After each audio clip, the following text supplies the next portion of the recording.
tous? Oh, c'est bien trop officiel ce micro là sur le stage. La technique, est-ce qu'on est prêt? Yes, super. Bonjour, bienvenue à tous. Salut. On est là aujourd'hui parce que plusieurs d'entre vous avaient des projets collectifs ou repensé à des projets collectifs. Je vois des visages déjà connus dans la salle. Et en fait, le but de l'atelier aujourd'hui, c'est vraiment de vous amener peut-être à vous poser les bonnes questions dès le départ. Parce que qui dit projet collectif dit plusieurs personnes dans un projet collectif. Et c'est important de ne pas être dans un sable mouvant, mais de vraiment avoir les pieds solides dans un projet collectif. Donc, de se poser les bonnes questions, puis peut-être aussi d'être là pour regarder c'est quoi les pièges, les erreurs à éviter aussi dans des projets où est-ce qu'on est à plusieurs personnes. Parce qu'on a observé... ma collègue Mathilde et moi, d'ailleurs, je vais nous présenter. J'ai commencé à l'envers. Donc, on a observé qu'il y a souvent des situations qui peuvent arriver quand on est un porteur de projet collectif.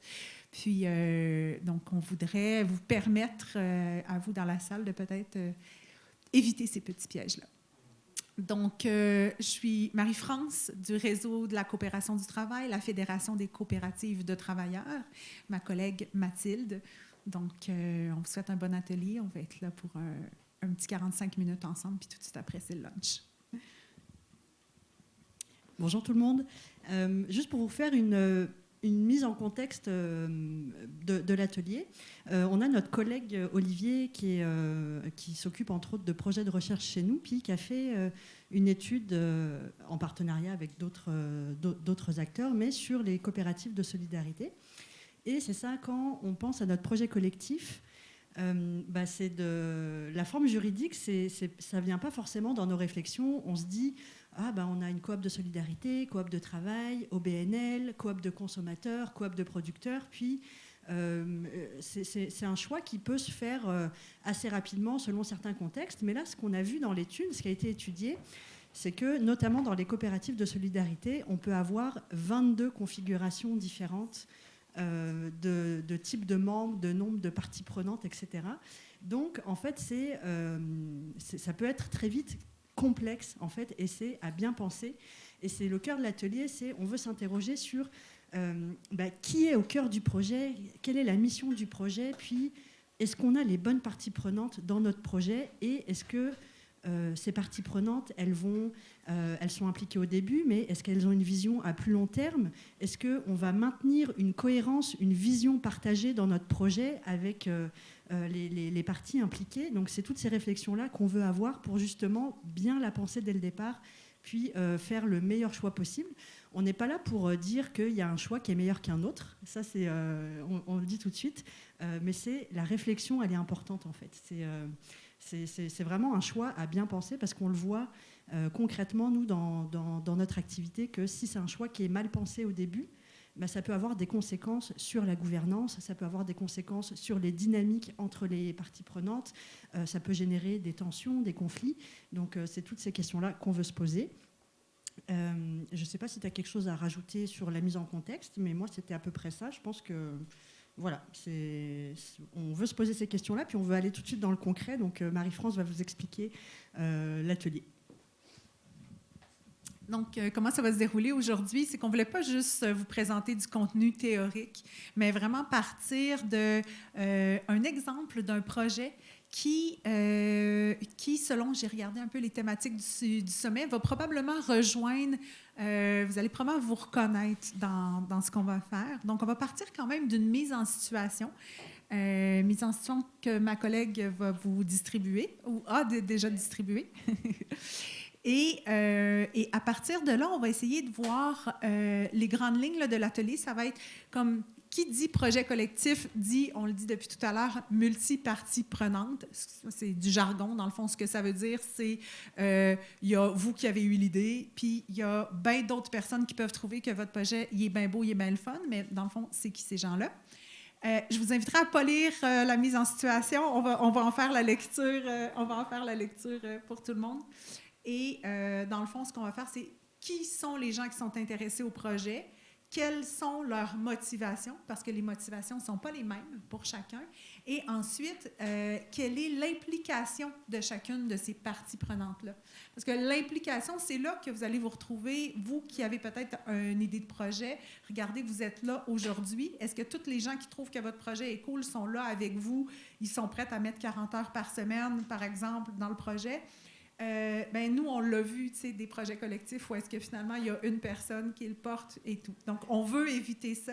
Donc, c'est pour ça que je pense que ça va être un beau 30 minutes qui va être investi avec nous. Donc, voilà. Donc, je vais inviter ma collègue Mathilde à lire la mise en situation dans laquelle je pense que vous allez peut-être pouvoir vous reconnaître éventuellement. C'est une mise en situation fictive, basée sur des faits réels.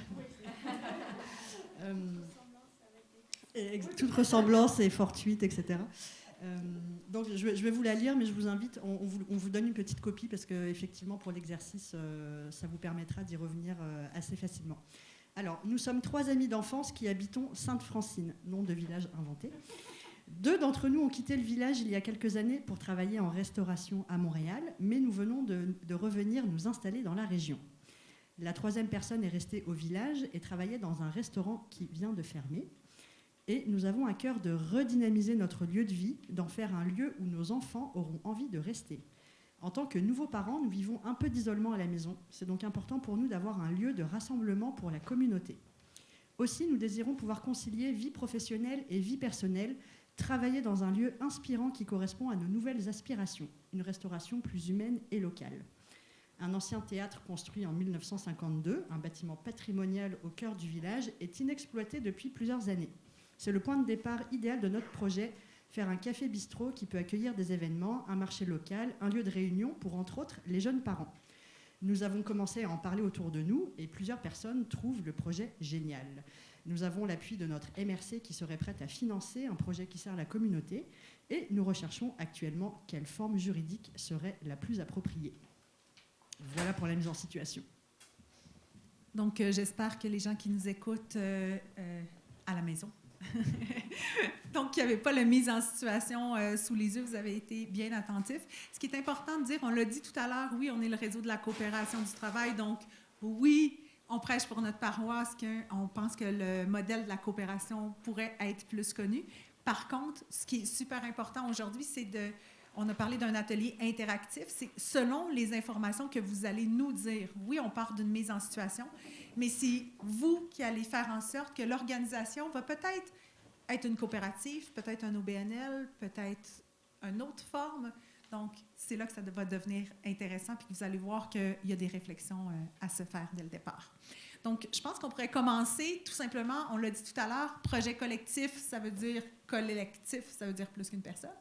Donc, j'aimerais vous poser dans la salle, comme on y va en mode popcorn, si vous avez des idées, vous levez la main, comme avec la mise en situation que vous avez sous les yeux, mais qui a été aussi dit par Mathilde, selon vous, comme qui est intéressé par ce projet-là, potentiellement. Nous, on va les écrire sur des petits post-it, puis après, on va essayer de faire un ménage là-dedans. Donc, je vous écoute, qui se lance? Il y a les 3 amis, mais les trois protagonistes, là, ils sont intéressés. Donc, ils sont 3. En tout cas, parfait. Ça semble. Et c'est qui les 3 protagonistes? Ben, les 3 amis. Est-ce qu'ils sont citoyens? Est-ce qu'ils sont travailleurs, consommateurs?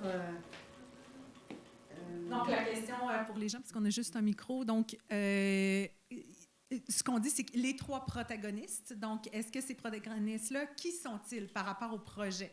Est-ce que c'est des citoyens? Est-ce qu'éventuellement, c'est des gens qui pourraient être potentiellement travailleurs? Est-ce que c'est des gens, une maman monoparentale? Oui, on a une main levée. On parle quand même de 3 personnes dans le milieu de la restauration qui aimeraient concilier travail et vie familiale.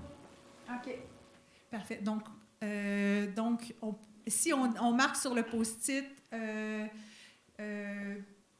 3 individus potentiellement travailleurs, ça fait du sens pour la plus... OK, parfait. C'était déjà écrit. OK. D'autres... donc, qui d'autre peut être intéressé au projet? Oui, monsieur. Probablement tous les citoyens, Oui, vu que s'il y a une dessert en restauration qui n'existe plus. Probablement que tout le milieu veut avoir un restaurant. OK. Donc, citoyen de... Ouais, citoyen Saint-Francine. de Saint-Francine. Potentiellement consommateur dans le monde des affaires. OK, c'est intéressant. Donc, citoyen, potentiellement consommateur. OK.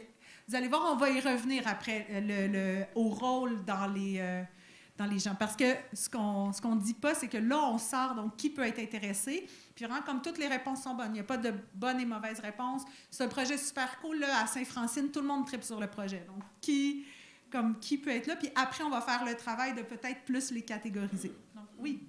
Les propriétaires du théâtre, de l'ancien théâtre, Ça serait qui, selon vous, les propriétaires de l'ancien théâtre? ben, on ne le sait pas, mais c'est un bâtiment patrimonial. Est-ce qu'il appartient à la municipalité ou est-ce qu'il appartient à des privés? OK. Ah, intéressant. Ouais, même nous, dans la mise en situation, il y a quelque chose là-dedans qu'on n'avait pas réfléchi. Donc, municipalité ou promoteur immobilier? Entrepreneur. Il n'a pas l'air très promoteur parce qu'il laisse à l'abandon, mais... Oui, Alexandre? Alex, excuse-moi. Dans le fond, le milieu culturel aussi de la région pour être des parties prenantes. OK, milieu culturel de la région. OK, je vais laisser le temps à Mathilde de noter.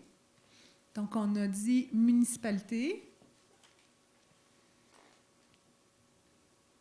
OK, puis quand tu dis milieu culturel, est-ce que tu peux juste comme préciser? Ça peut être tous les artistes de la région, des gens qui veulent justement peut-être faire des shows ou aussi qui veulent faire ça peut être des artistes peintres, ça peut être le milieu culturel, des artistes. OK, peut-être, mettons, artiste, qu'il soit de la scène ou artiste peintre. Parfait. Super, oui. Ben, là, il n'y en a plus dans les villages, mais la Caisse populaire, un projet comme ça, c'est la première porte de financement. Ils ont des fonds spéciaux pour revitaliser. Comme ici, là, nos caisses, tous les guichets, c'est tout centralisé à Val-des-Sources, mais c'est une porte, un projet comme ça, c'est... Absolument, oui. C'est local, puis après ça, tu as toute la MRC, tout ça, mais si ta caisse est là en partant, et elle devrait l'être, un projet comme ça, c'est sûr. Donc, Caisse Desjardins, un financier, parfait. Puis la Société d'histoire, s'il y en a une là, c'est sûr, tu sauves un bâtiment patrimonial. Fait que là, Donc, Société d'histoire aussi. Ça va, pas de tendinite, non? OK, on va juste laisser 2 petites secondes à Mathilde. Oui, OK, super, oui. Les producteurs locaux, pour le café, bistrot et pour le marché local. Donc, producteurs alimentaires, par exemple, des gens qui produisent du miel ou, maraîchers et tout. Donc, OK, parfait. Si on dit, admettons, juste producteurs alimentaires. Les fournisseurs. OK. Fournisseurs locaux alimentaires. Parfait. Les familles. OK. Est-ce que tu veux juste Évidemment, développer ta... citoyens, mais là, Ouais. on parle de famille, leur famille, puis un lieu de rassemblement aussi en particulier pour les familles. Oui. Dans le citoyen quand même, ça a l'air ciblé aussi. Oui, bien, on parle de gens qui sont peut-être des jeunes parents qui, peut-être après la pandémie, si on le met dans les jours aujourd'hui, qui font face à un peu d'isolement aussi, d'être tout seul chez eux, un quartier, dans un village qui est peut-être un peu dévitalisé, donc d'avoir un lieu pour les familles de rassemblement, absolument. Donc, famille, est-ce qu'on l'a noté déjà? Oui, j'ai vu une main levée encore. Non, ça... La oui. MRC. La MRC. Donc, municipalité / MRC. Les fournisseurs culturels. Exemple, si tu fais des spectacles, le son, ben, au lieu de toujours payer toi pour fournir, ben, tu vas chercher des copartenariats. Ah, intéressant. C'est aussi quelque chose qu'on n'avait pas vu nécessairement. Vous voyez, c'est ça qui est intéressant dans un projet collectif aussi. Tu sais, on le parle, tu sais, la force de... Tu sais, nous, on l'a réfléchi, on s'est dit, OK, ça serait qui ces parties prenantes-là? C'est l'air facile, mais il y a 40 ans, on avait créé un café, restaurant, bistrot-bar, terrasse avec les arts visuels. Ça ressemble un peu... C'est pas mal. Bon, vous n'avez pas de mérite, OK, c'est correct. Puis on n'était pas financé à ce moment-là. On était coopérative de travailleurs. Ah, ben, gadon. À l'époque, il y en avait 99 au Québec. Je ne sais pas combien il en reste maintenant. Ah, ça l'a augmenté un petit peu. Mais c'est ça. Puis au début, ça a été très dur, l'acceptabilité sociale. Mon père était là depuis 40 ans, puis il ne voulait pas. Ça a pris 7 mois avant que le monde de Walton arrive. Quand les gens disaient ça ne marchera pas, on disait les sceptiques seront confondus. Ça a été notre phrase clé. Non, mais perdons pas notre énergie à convaincre les gens qui ne veulent pas ça. On en a perdu beaucoup, mais juste dire Les sceptiques seront confondus avec un grand sourire. Ben, vous allez C'est devenu peut-être la faire fierté. partie de notre conclusion. On s'en jase tantôt. Une dernière main levée, oui, pour les parties prenantes. Les entreprises locales ou régionales. OK, Pour, mais- laquelle- pour soutenir en fait compte une initiative d'attractivité des travailleurs, Oui, oui. des familles. Intéressant, parfait. Les entreprises, oui, donc entreprises locales. OK, une dernière. Juste pour, je pense que la commission scolaire de la région, le milieu d'éducation, quand vous parlez d'isolement, Oui. vous parlez de spectacle, mais je pense que les écoles, tu sais, ça peut être des bons clients. Je pense qu'ils peuvent être partie prenante de certaines phases du projet. OK, intéressant aussi. Quelque chose d'autre auquel on n'avait pas réfléchi. Donc, pour les gens qui sont à distance, ce qu'on nous disait dans la salle, c'est les écoles, commissions scolaires, ça peut être intéressant. Peut-être. Donc, je pense que... Non, pas tout intéressé, nous autres. Donc, je pense que... Hey, il est cool notre projet, hein? Il y en a du monde qui sont intéressés. Mais ces gens-là, OK, ce qui va être intéressant, là, comme travail, c'est de voir, comme je le disais un petit peu tout à l'heure, on a commencé à le dire, mais quels sont leurs intérêts? Et ensuite, puis c'est là que ça devient vraiment intéressant, quel est le niveau d'implication qu'ils sont prêts à avoir? Hein? Je pense que vous êtes passé par là, donc si on ne veut pas être tout seul. 3 membres qui travaillaient à temps plein, puis un qui était en dehors. Il travaillait, lui, encore. Puis c'est lui qui a fait couler la coopérative. C'est juste de dire, assurez-vous que tout le monde est égal. OK, intéressant. Bon, ben en tout cas, s'il y a des questions après sur le modèle qui émerge ou autre, quelqu'un qui a du vécu, vous êtes pris pour rester décaler votre dîner. Je vous le dis tout de suite. Donc, OK, à partir de là... On prend la suite. On va mettre le deuxième flip chart. Mais c'est ça, en fait, là, comme le dit Marie-France, on veut savoir un peu quels sont les intérêts, les motivations des parties prenantes. Et surtout, on veut déterminer leur niveau d'implication pour savoir quel est leur niveau de pouvoir dans l'organisation. Est-ce qu'elles ont besoin d'avoir un pouvoir dans l'organisation ou est-ce qu'elles ont juste besoin d'avoir un lien d'usage externe avec l'organisation ? On veut savoir quelle est la composition idéale de notre gouvernance pour que notre organisation roule bien. Qui doit avoir le plus de voix au chapitre ? Les personnes qui prennent les décisions maintenant, mais en fait, on a les personnes qui prennent les décisions, mais qui va être impacté par les décisions qui sont prises ? Ça, c'est aussi des questions qu'on veut se poser. Est-ce que les personnes qui sont là maintenant vont être là dans 5 ans, dans 10 ans ? Donc, c'est à ça qu'on veut réfléchir pour voir un petit peu. Là, on a un beau panel de parties prenantes. Et en fait, on veut essayer de les mettre dans notre magnifique schéma ici.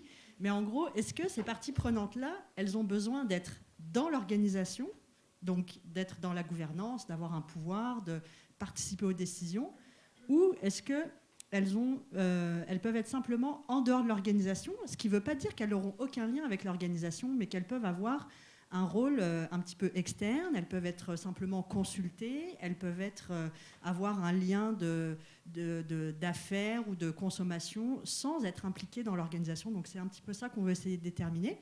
Et puis en fait, ce qu'on vous propose, c'est ensemble de réfléchir aux différentes parties prenantes qu'on a mis là, puis d'essayer de voir est-ce qu'on arrive à un consensus ou pas. D'ailleurs, on n'est pas obligé du tout. Mais c'est la réflexion qui est intéressante. Donc, est-ce qu'on y va dans l'ordre ? Mettons, si on prend les 3 amis d'enfance, nos 3 travailleurs, bah, eux, où est-ce qu'on veut qu'ils soient dans l'organisation ? Est-ce qu'on veut qu'ils soient dans l'organisation ou à l'extérieur de l'organisation ? Ça peut exister aussi, c'est possible. Mais leur salaire en dépend, en fait. Ce sera leur revenu. Ils doivent être à l'intérieur, selon moi. Puis ça a l'air d'être les promotrices du projet. Fait que, au démarrage de l'organisation, effectivement, elles sont pas mal impliquées. Les porteurs de projet, oui, les idéateurs, oui. Une question qu'on peut se poser aussi, juste par rapport à ça, une question qu'on peut se poser, c'est, parce que tu as dit, ça a l'air d'être les promoteurs, les idéateurs du projet, ce qui, dans la mise en situation actuelle, est le cas. Mais une bonne question à se poser, puis c'est là que je pense qu'on vient peut-être aider à vous outiller, ça serait de dire, de voir que des fois, les gens qui sont idéateurs, dans ce cas-ci, est-ce qu'ils vont être encore là dans 5 ans? Tu sais, de se projeter aussi. Ça peut être une très, très bonne question. Dans ce cas-ci, je penserais que oui. Donc, c'est vraiment des gens qui ont le goût d'avoir un bel endroit pour travailler, qui viennent revenir dans leur municipalité et tout. Donc, ouais, une bonne question à se poser. Donc, a priori, on les met au centre. Là, on fait un travail vite fait, puis il y aura tout après comme une discussion aller-retour. Ce qui va être intéressant, c'est que là, pour le besoin de l'atelier, aujourd'hui, là, il nous reste peut-être 25 minutes, 30 minutes. Donc, on fait le test, mais vous allez voir à quel point ce temps-là est primordial puis qui peut vous sauver après comme beaucoup de petits soucis. Donc, voilà. Là, on voit des couleurs. Là. On peut on les a classées par couleur. On peut les regrouper ou les gérer individuellement. Mais en gros, là, tous ces post-it jaunes, citoyens, municipalités, sociétés d'histoire, famille, école, on pourrait penser, a priori, que ça pourrait être des membres de soutien qui n'ont pas forcément un lien d'usage direct avec la coop, mais qui sont intéressés par le projet. Mais après, ça peut... Il n'y a pas de bonne réponse là encore. Là, ça peut se discuter. Mais je vous propose si on y va comme ça, les citoyens, par exemple, est-ce qu'on veut qu'ils soient à l'extérieur de l'organisation ou dans l'organisation? Est-ce qu'on veut qu'ils aient un pouvoir dans l'organisation? Extérieur. Ce serait quoi leur lien d'usage avec notre organisation? Ou consommateur. Ben, consommateur, soutien, on est de deux choses différentes. Ah, d'accord, mais consommateur. Puis c'est là que c'est intéressant, parce que ce qu'on vient de dire dans la salle, c'est que les citoyens, là, on pose la question, qu'est-ce qui serait? Il dit, ça pourrait être des consommateurs, mais ils pourraient aussi juste soutenir le projet. Mais puis là, c'est là qu'il faut réfléchir selon vos projets, selon qu'il est plus consommateur ou qu'il est plus en soutien, bien, la forme de l'organisation va peut-être être différente. Donc, c'est vraiment important, selon votre projet, de vous poser, de s'arrêter à chacun. Oui, puis de s'interroger sur le lien d'usage, parce que quand on est membre de soutien, on n'a pas de lien d'usage avec l'organisation. Donc on est là pour soutenir le projet. On peut le soutenir de différentes façons, de façon financière, de façon matérielle. On peut faire des dons, de façon bénévole, où on va apporter une expertise particulière. Donc il y a différentes formes de soutien qui existent, mais on n'a pas de lien direct avec l'organisation. Alors qu'en tant que consommateur, on a le lien d'usage de consommer les produits, les services de l'organisation. Mais ça, c'est des questions qu'on peut voir concrètement. Là, et nous, on connaît des exemples concrets de, par exemple, on démarre une microbrasserie, on a un cas d'une microbrasserie dans la région du Lac-Saint-Jean, coopérative de solidarité. Et puis là, hop, on a des membres consommateurs parce qu'eux, ils veulent avoir une microbrasserie dans la région, etc. Mais finalement, le lien d'usage se détériore avec le temps parce que eux, ce qu'ils veulent, c'est avoir une microbrasserie. Puis après, une fois qu'elle est en place, une fois qu'elle opère, ils veulent juste aller boire une bière. Là, ils ne veulent pas être dans la gouvernance. Là. Alors que dans ce cas-là, c'est plus un soutien qu'on veut apporter pour lancer le projet. Donc, il faut réfléchir, est-ce qu'on veut avoir des membres consommateurs ou des membres de soutien? Il y a eu 40 personnes qui sont venues sur 5 semaines de temps, bénévolement, bâtir le chantier de transformation. Et après ça, ils étaient clients, mais il y en a qui étaient plus clients, mais vous comprenez qu'il y a comme des étapes. Mais c'est impressionnant pareil. Ça a pris 5 semaines avant de réouvrir, passer de l'ancien restaurant au nouveau, mais il y a eu 40 personnes qui sont venues bâtir gratuitement. Donc, ça vient valider l'importance ou le besoin de l'institution dans la communauté à ce moment-là. Absolument. Mais est-ce que ces gens-là, nécessairement, on voudrait qu'au quotidien, il y ait qui viennent voter sur l'avenir de l'organisation ou même sur la gestion quotidienne? Dans ce cas-là, peut-être pas. Donc là, on a parlé des... Oui. Est-ce que l'implication peut être ponctuelle? Donc, ça veut dire, par exemple, je pensais à un partenaire culturel dans un projet de cohabitat, une coop d'habitation. Si on fait un petit festival, pendant un bout de temps, il va y avoir ponctuellement une implication vraiment de co-organisateurs entre les deux, mais après ça, ça va rester juste un soutien mutuel, donc une implication beaucoup moins intense. Est-ce que ça peut varier dans le temps? Ben, je ne sais pas si tu veux répondre, Marie-France, mais là, je pense qu'on peut encore en revenir au lien d'usage. Est-ce qu'on va avoir une relation de partenaire privilégié avec cette organisation-là, où on s'apporte mutuellement du soutien, on participe à des activités réciproques, mais sans forcément que ce partenaire-là soit dans notre gouvernance et participe à nos décisions, ou on veut que cette organisation-là, elle soit sur notre conseil d'administration, elle soit dans notre gouvernance. Donc on peut faire affaire sans... C'est là, dans la coop, ou dans l'OBNL, et ou en dehors, là, c'est comme... quel est le lien qu'on veut avoir avec elle? Je sais pas si... Donc, dans le cas présent, si c'est un événement qui est sporadique, moi, j'aurais tendance à dire, et qu'on est dans une coop d'habitation, puis que là, on est dans un événement, pour moi, c'est clair qu'ils sont ici. Mais il y a une réflexion à avoir plus. Donc, est-ce que si c'est des événements qui sont récurrents, est-ce que...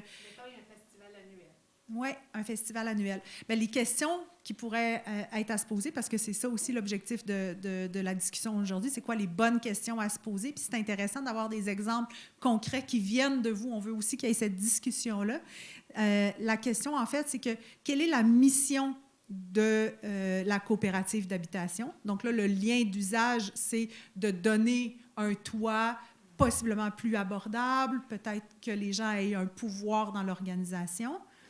Et là, tu viens de dire quel est l'intérêt de la partie prenante? Qu'est-ce qui est prêt à donner?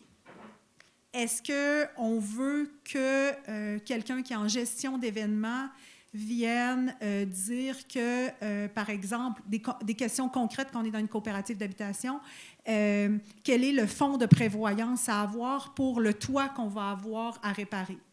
Ben moi, ça me semble clair. Tu sais, je me pose pas la question dans ce cas-là. Tu sais, je me dis, ben non, je pense que c'est quelqu'un qu'on veut qu'il soit à l'externe. Maintenant, il y a plein de façons de le mobiliser, tu sais, qu'il sente qu'il fait partie du projet. Puis ça, c'est vraiment un piège à éviter. Le piège classique, c'est que quand on se part un projet collectif, c'est génial, on est porté, c'est notre meilleur, c'est notre idée. Puis là, on dit, OK, bien, tout le monde, on fait un OBNL, admettons. OK, tout le monde fait partie du projet. OK, mais là, ce qu'on se rend compte, c'est classique. On a des consommateurs éventuellement, des gens, OK, on est dans un village, parce qu'on va s'adapter à la réalité des gens qui sont dans la salle aujourd'hui. On est dans un petit village. Les consommateurs, on va prendre la microbrasserie, ils veulent peut-être avoir la meilleure bière au prix le plus bas.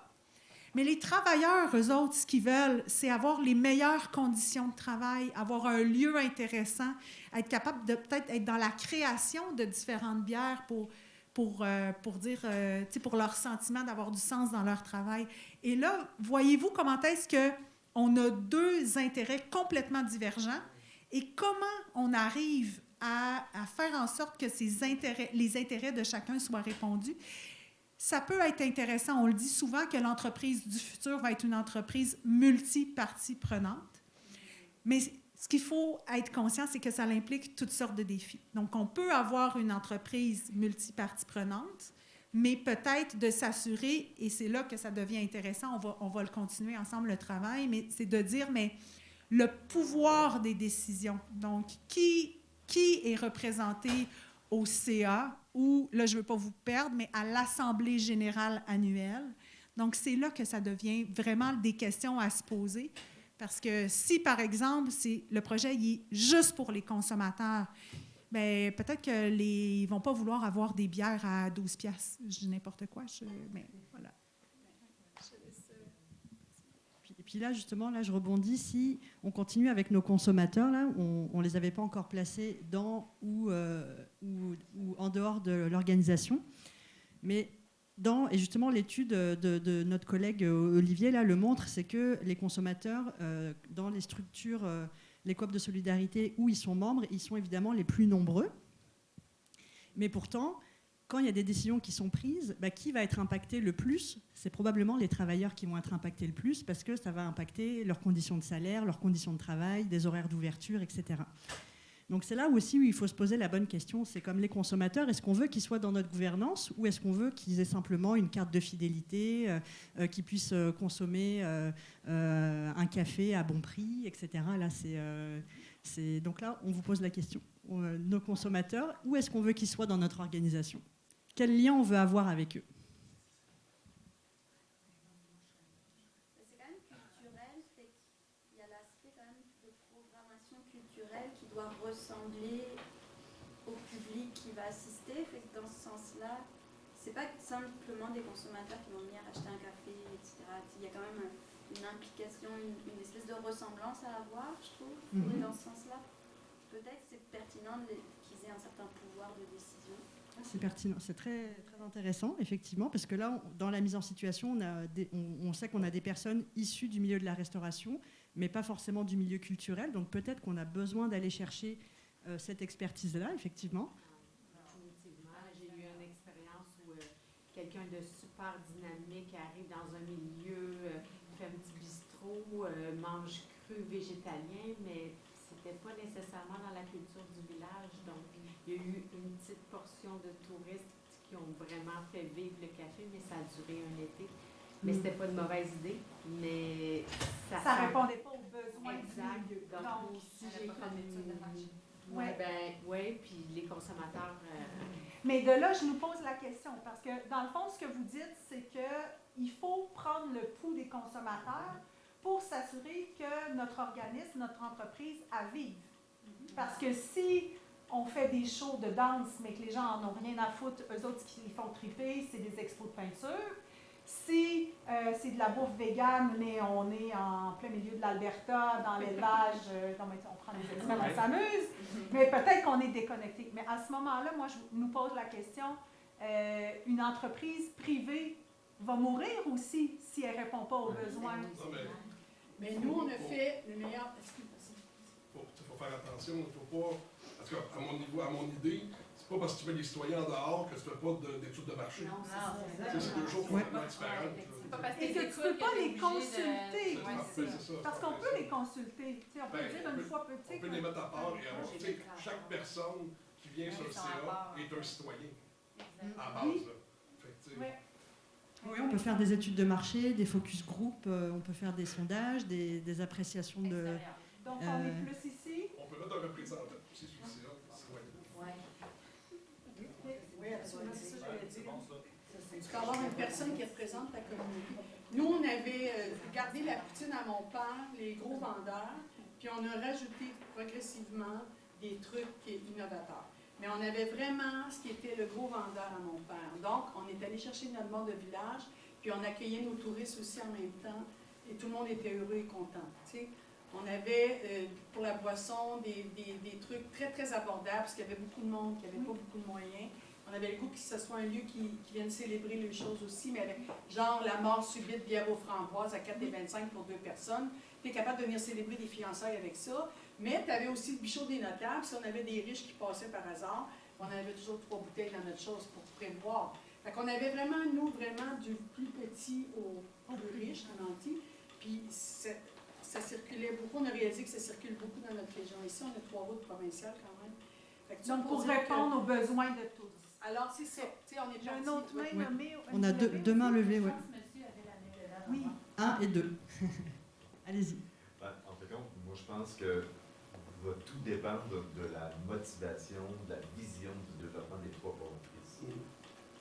Si, comment ils voient leur entreprise, s'ils en voient un élément très collectif ou pas du tout. Parce que ça va être eux, la bougie d'allumage, le moteur opérationnel de l'entreprise, qui va en faire un succès. Les consommateurs, moi, je pense qu'ils doivent être à l'intérieur. Parce qu'on a besoin de demander qu'ils soient une partie prenante, mais peut-être à une autre intensité. Demander que, par exemple, sur le conseil d'administration, il faut avoir 3 membres travailleurs, un membre consommateur. Il peut avoir le droit au chapitre, d'avoir aussi avoir le pouls lors des différents assemblées généraux, etc.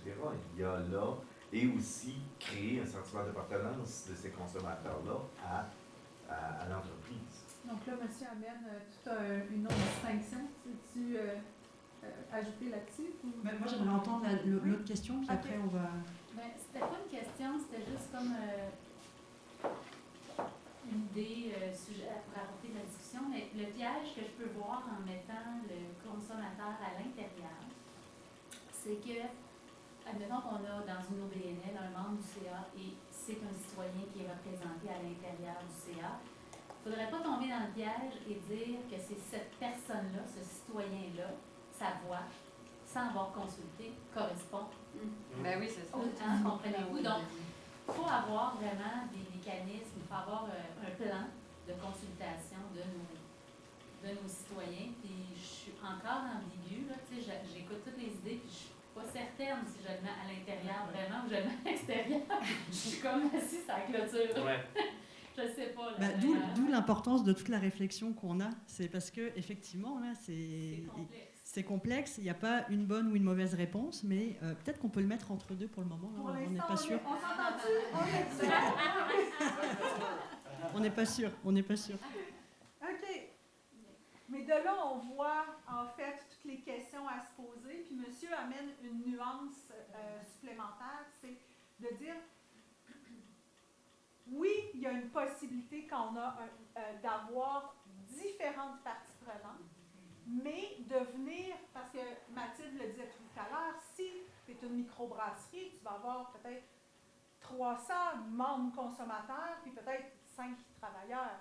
Fait que si demain matin, on a des décisions à prendre, on se dit, ben voyons, si on ne s'arrête pas plus loin que ça, oublie ça, les travailleurs, ils n'auront jamais leur intérêt. Et là, c'est là la nuance que vous apportez, c'est de venir rebalancer cet équilibre-là au CA. C'est possible. En Assemblée générale, l'Assemblée générale, au bénéfice de tout, je ne sais pas à quel point les gens sont...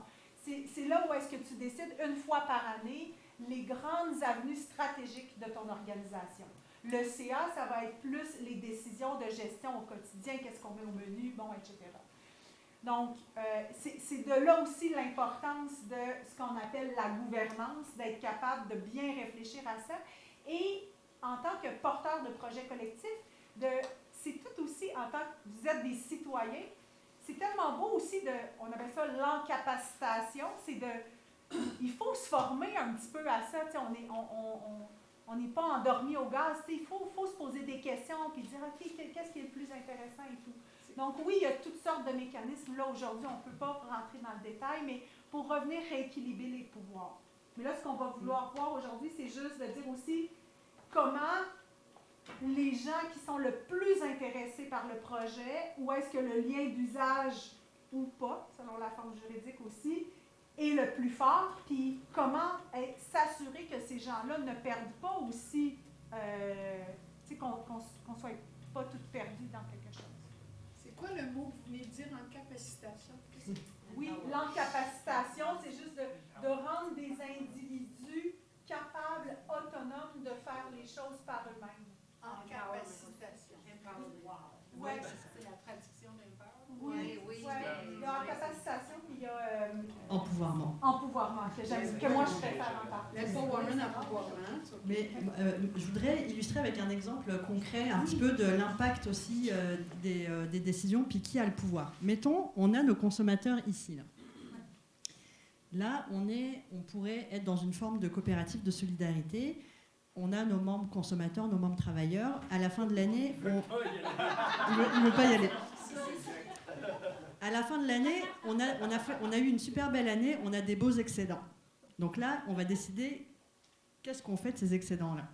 Donc là, les excédents, c'est les profits. Merci, ouais, c'est ça. Donc là, on va décider ensemble avec X nombre de consommateurs et X nombre de travailleurs, qu'est-ce qu'on en fait. Est-ce qu'on les réinvestit dans la coop pour son développement? Est-ce qu'on veut donner des meilleures conditions de travail à nos travailleurs, par exemple? Donc là, on a cette configuration-là où les consommateurs vont quand même avoir un pouvoir décisionnel important sur les personnes qui vont être le plus impactées. Donc ça, c'est aussi des questions à se poser. C'est... versus si on est ici, bon bah là, on a le même type de décision, mais on n'a pas les mêmes membres qui vont participer à ces décisions-là, puis les impacts qu'il va y avoir. Donc c'est toutes ces questions-là qu'il faut se poser. Mais pour l'instant, on n'a pas décidé on est des encore. gens de consensus, là. On va mettre ça là pour l'instant. Là, on a nos producteurs aussi, artistes, fournisseurs locaux, partenaires culturels, entreprises locales. On a un post-it qui résume, là, producteurs. Mais c'est pareil, on va se poser la question, là, est-ce qu'on veut qu'ils soient partie prenante dans notre organisation ou est-ce qu'on veut avoir un lien d'affaires avec eux, tout simplement, de relations contractuelles client-fournisseur? Lien d'affaires. Une fois, deux fois. Qui dit mieux? Puis en vrai, je me disais, justement, quand on parlait de retombées économiques, ben, si eux, ils participent en fournissant des choses, ça fait vraiment partie de la réussite de la future coop au milieu. Donc, pourquoi il n'y aurait pas accès à cette ristourne-là et au retour des profits, tu sais? Donc là, je me dis peut-être que moi, je les mettrais à l'intérieur, mais encore une fois, en équilibrant peut-être au CA à la place qu'ils pourraient prendre, mais pour leur donner justement ce pouvoir-là de vouloir donner pour recevoir aussi en retour, tu sais. Ça fait intéressant. Je vais prendre les deux interventions, puis après, on va rebondir. Donc, il y avait monsieur, et après, Une monsieur. expérience que j'ai observée, c'est on a une coopérative de solidarité où les promoteurs, les membres producteurs sont membres, ils sont relativement très présents et on fait face souvent à des dualités, en tout cas à des confusions entre, à un moment donné, le producteur veut d'abord que son entreprise survive, se rentabilise. Il pourrait arriver quelquefois au détriment de la coopérative dont il est membre, où il y a le pouvoir de décision. Et ça peut apporter des éléments de confusion. Donc, si je pouvais, je suggérerais que le producteur soit à l'extérieur. Bon point, merci pour votre commentaire. Puis il y avait un autre commentaire ici. J'allais à la même place. OK. J'avais l'idée, moi aussi, de conflit d'intérêt assez malheureux, comme défi, comme danger, ça serait le conflit d'intérêt. J'irais plus avec, en effet, à l'extérieur, quitte à créer un comité de producteurs, je ne sais pas trop comment aller chercher le input quand même, de ne pas les retirer et dire on s'en fout, mais d'aller chercher les choses, mais pas d'emmener ça dans la gouvernance qui pourrait peut-être emmener en effet ce problème-là, que tout d'un coup c'est juste des patates comme sur le menu parce que le monsieur patate a plus de pouvoir que d'autres. Ça peut être un autre légume. Vous voyez comment c'est riche, hein, le collectif de... Oui, on a une autre intervention là. Je pense que la question qu'il faut se poser, c'est quoi l'importance du partenaire ou du fournisseur? Parce qu'il y a certains projets qui tournent autour d'un partenaire majeur qui... j'ai en tête un projet en alimentation où il travaillait avec une grande bannière, notamment une succursale d'une grande bannière, et ça devenait comme le principal débouché du projet. Et là, ça devenait intéressant que ce partenaire-là devienne sur le conseil d'administration pour créer une meilleure synergie sur toute la chaîne de production et de commercialisation. Donc, tu sais, sur un fournisseur, tu sais, le fournisseur de crayons, je suis peut-être pas sûr, là, mais dans ce cas-là, c'était dans la suite continue, c'était juste logique d'avoir un partenaire fournisseur comme ça là, sur Donc on en revient à qui est au cœur de notre projet, la mission, puis de s'assurer d'avoir les bonnes personnes. Effectivement, c'est un bon point. Parce qu'on parle beaucoup des revenus, des conflits d'intérêts, mais on ne parle pas non plus de ce que les membres peuvent apporter au projet. Parce qu'il y a toute une connaissance, tout un background que nos membres peuvent faire grandir notre projet. Donc on a des codes des avantages parce que si les personnes sont en restauration, ils ont une expérience X, mais ils n'ont peut-être pas d'expérience en gestion qu'un autre producteur, que son entreprise depuis longtemps pourrait apporter à la coop, au BNS, / je ne sais pas quoi d'autre. Mais on veut qu'ils soient membres producteurs ou membres de soutien à ce moment-là? C'est ça. Parce qu'en tant que membre de soutien, il peut apporter son expérience. Donc c'est là aussi toutes les questions à se poser. Parce que ça va impacter notre gouvernance. Dans une coop, quelle que soit sa forme, on a un tiers de membres de soutien maximum dans notre conseil d'administration. Donc là, on a une balance de pouvoir qui est assez mécanique de par la constitution de ce conseil d'administration. versus si on est un type de membre producteur, par exemple. Là, il n'y a pas de... On a minimum un membre de chaque catégorie de membres sur le conseil d'administration, mais après, on peut avoir des débalancements aussi, donc c'est comme tout ça à penser. Puis après, la question aussi, avec nos membres producteurs, c'est, nous, on dit, OK, oui, c'est intéressant ou non, mais est-ce qu'eux, ils veulent être dans notre gouvernance? Peut-être que ce qu'ils veulent, c'est juste d'être consultés une fois par année dans un comité qui est comme... Le comité, tu as un lien avec l'organisation, mais tu n'es pas dans le pouvoir nécessairement décisionnel des opérations au quotidien. Il y a peut-être de quoi aussi à ce niveau-là. Nous, on a un exemple concret là d'une coopérative qui récupère de la drèche de microbrasserie.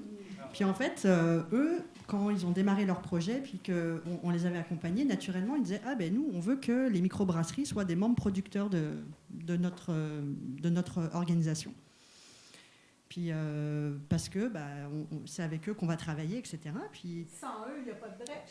Sans eux, il n'y a pas de drèche et tout. On dit ils sont au milieu. Si on ne se casse pas la tête, ouais. Tu dis, la drèche, c'est le rejet quand on fait les bières. Là. Mais c'est ça. Puis après, là, la question, c'était, vous voulez qu'ils soient dans votre organisation, mais est-ce qu'eux, ils veulent être dans votre organisation? Est-ce que vous les avez interrogés? Ils ont fait un sondage auprès des microbrasseries, puis les microbrasseries, elles ne voulaient aucunement être impliquées dans le projet. Elles voulaient simplement dire, nous, on vous fournit la drèche, mais that's it, là, tu sais, c'est comme... Donc, il faut les consulter, là aussi, là, c'est... Mais ton producteur, il veut peut-être... Si tu lui dis, je vais t'acheter pour 10 000 $ de concombre à chaque année, yes, cool, je suis content, ça reste local, tant mieux. That's it. Oui, c'est ça. Ouais, c'est correct. De façon typique, ça ne veut pas dire, il y en a des producteurs, mais souvent l'intérêt premier d'un producteur dans un projet collectif, en fait, ça va être, on l'a dit tout à l'heure, monsieur, ça va être souvent moins des individus, il peut y avoir des petits producteurs locaux, mais plus des entreprises ou des producteurs qui vont vouloir, qui de façon individuelle ne sont pas capables d'aller vendre dans les épiceries, par exemple, ou que de façon individuelle, ils n'ont pas les moyens de s'acheter le tracteur pour labourer leur ferme, peu importe, et que là, ils vont dire, on va se mettre ensemble pour être capable d'avoir accès à un réseau de distribution, accès à des biens. Donc ça, de façon typique, c'est le classique de la coopérative de producteurs. Cela dit, et il y a plusieurs organisations, de là c'est une entreprise collective, mais peut-être pas multi-parties prenantes. Donc, tu sais, c'est tous des producteurs, les gens qui sont au cœur de ça. Maintenant, si on revient à notre mise à situation, est-ce qu'on a... Moi, j'entends plus ici. Ouais? C'est 12h25, déjà. Et Karen. Et ça passe vite. Là, on va croire que notre atelier est biaisé, là, tu sais, c'est... Oui, un peu, mais bon. Mais est-ce qu'on arrive, d'après vous, à une forme de consensus ou est-ce qu'on doit encore prolonger on va pas prolonger l'atelier, je vous rassure, mais qu'on n'arrive pas encore à avoir une forme de consensus. Il faut décortiquer encore plus les liens de chaque partie prenante pour s'assurer d'avoir la bonne forme juridique. Ouais. C'est une question. C'est pas grave, mais c'est une question. Est-ce que, d'après vous, là, est-ce qu'on voit une forme qui se dégage plus qu'une autre ou est-ce que ça mérite encore réflexion? Qui vote que ça mérite encore réflexion? Excusez, mais ça mérite réflexion. OK. Et puis qui pense qu'il y a une forme qui se dégage plus qu'une autre? Qui serait? Donc, ceux qui viennent de lever les mains, ça serait quoi? Lui, il a la grande main levée, là, tout en haut. Selon toi, ça serait quoi? Cours de travailleurs. C'est ça. C'est les travailleurs au milieu. Mais ça aurait pu être complètement autre chose. On est d'accord selon la conversation. OK. Je dirais que moi, j'aurais 2-3 questions à poser aux 3 dames en question avant de décider. Tout est là. C'est quoi vraiment l'intérêt? C'est quoi la motivation de ces 3 filles? Et bonne, peu importe les réponses. Moi, ça serait beaucoup ça de dire, êtes-vous prête que tout le monde rentre dans votre organisation? Êtes-vous prête à ouvrir la porte à d'autres décisions? Êtes-vous prête à? Puis après, je pense que la décision, c'est clair. À pas avoir le contrôle. Oui, c'est tout ça. Au moins. Ce que j'étais en train de dire, pour compléter ce que tu dis, Bruno,